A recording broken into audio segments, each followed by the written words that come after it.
Fala, Cedro, como é que vocês estão? Tudo bem? Tudo tranquilo? Ainda queimando por Jesus, ainda apaixonado por Ele? Eu espero que sim. Hoje voltamos com mais um vídeo aqui da nossa série, espero que vocês tenham sentido saudade, como eu também senti. Tô me amarrando em dar a palavra aqui no YouTube para vocês, espero que possa edificar o coração de vocês de novo. E hoje nós vamos falar sobre um assunto, como você viu aí no título, que confesso que tem sido gerado no meu coração nesses últimos tempos. E eu acredito que também tem sido gerado no coração de vocês, porque hoje nós vamos falar de oração. Bom, vocês sabem que a gente está passando por esse momento de final de ano, onde a gente está nos 12 dias, no propósito de jejum e no propósito de oração. E nada melhor do que a gente fazer uma palavra justificando e falando da importância da oração nesse tempo. Então eu espero que da mesma forma como já durante essa semana tem sido gerado no coração de vocês, eu espero que realmente essa palavra possa selar isso que o Senhor está fazendo nesses dias. E bom, para quem não é da Cedro e não está assistindo, bom, tenho certeza que vai edificar o coração de você, o seu coração da mesma forma, tá bom? Na última palavra, a gente falou sobre ser movido pelo Espírito e eu, na reta final, falei que para a gente ser movido pelo Espírito, a gente tinha que alimentar o Espírito através de jejum, através de oração e através de leitura bíblica. Hoje nós vamos falar sobre o propósito da oração e como nós podemos, e o quão importante é a oração e como nós podemos nos achegar a Deus através dela, tá bom?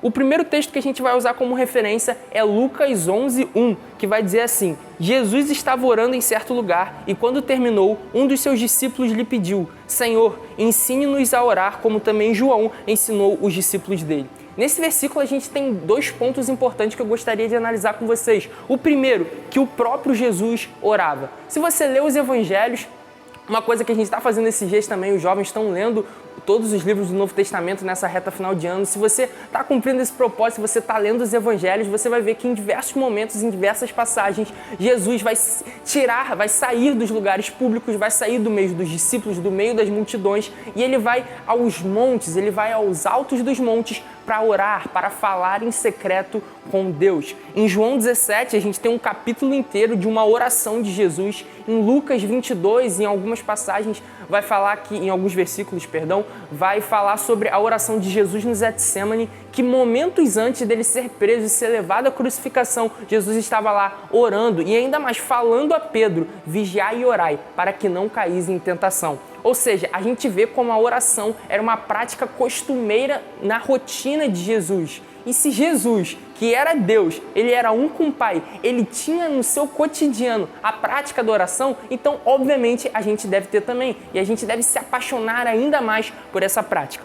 O segundo ponto que eu gostaria de falar é o pedido dos discípulos, sabe? Os discípulos não chegaram para Jesus e falaram: Jesus, ensine-nos a expulsar demônios, ensine-nos, Senhor, a curar enfermos, ensine-nos a pregar. Não, eles falaram: ensine-nos a orar. Os discípulos viviam o dia todo com Jesus, acompanhavam toda a sua rotina, viam todos os seus passos e nessa época eles já estavam há um bom tempo com Jesus. E a parada que eles acharam mais importante para se pedir a Jesus que os ensinasse é: Senhor, ensine-nos a orar. Então, se os discípulos, pediram isso a Deus, nós também devemos pedir isso a Ele. Tem uns outros dois versículos que eu gostaria só para a gente concretizar e ver o quão importante é a prática da oração. Um está lá em Hebreus 4:14, que diz assim: tendo, pois, Jesus, o Filho de Deus, como grande sumo sacerdote que adentrou os céus, conservemos firmes a nossa confissão, porque não temos sumo sacerdote que não se possa compadecer das nossas fraquezas. Pelo contrário, ele foi tentado em todas as coisas à nossa semelhança, mas sem pecado.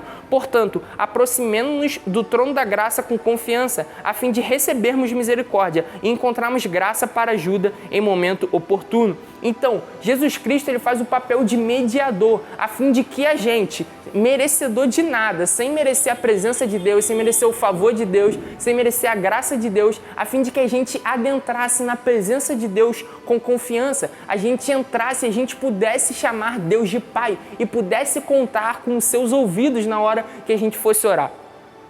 Tá bom.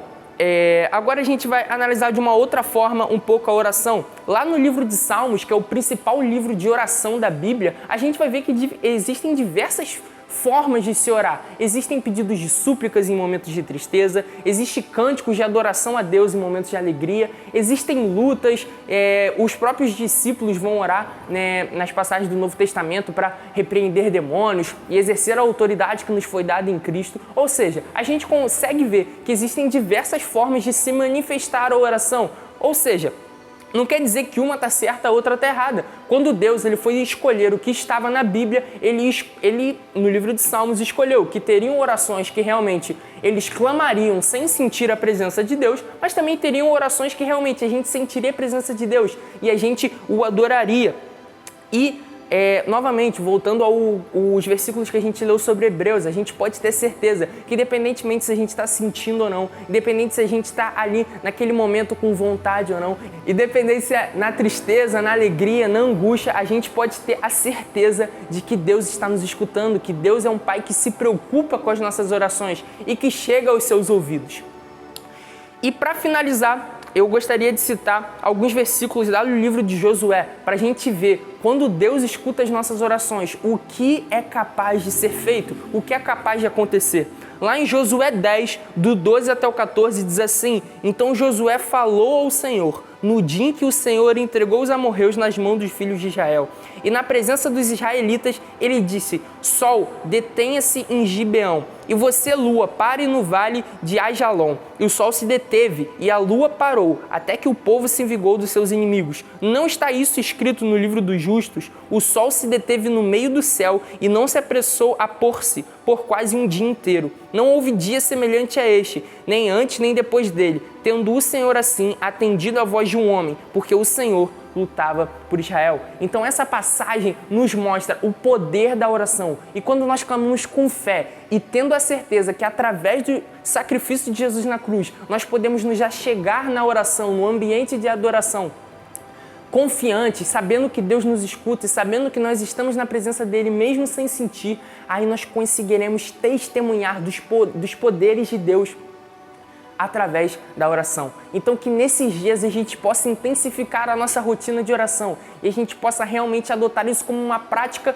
costumeira na nossa rotina, no nosso cotidiano, assim como Jesus também tinha. Rapaziada, que Deus abençoe, espero que essa palavra tenha edificado o coração de vocês e que realmente seja um divisor de águas na prática de oração. Tamo junto, rapaziada, Deus abençoe e é isso, até a próxima vez.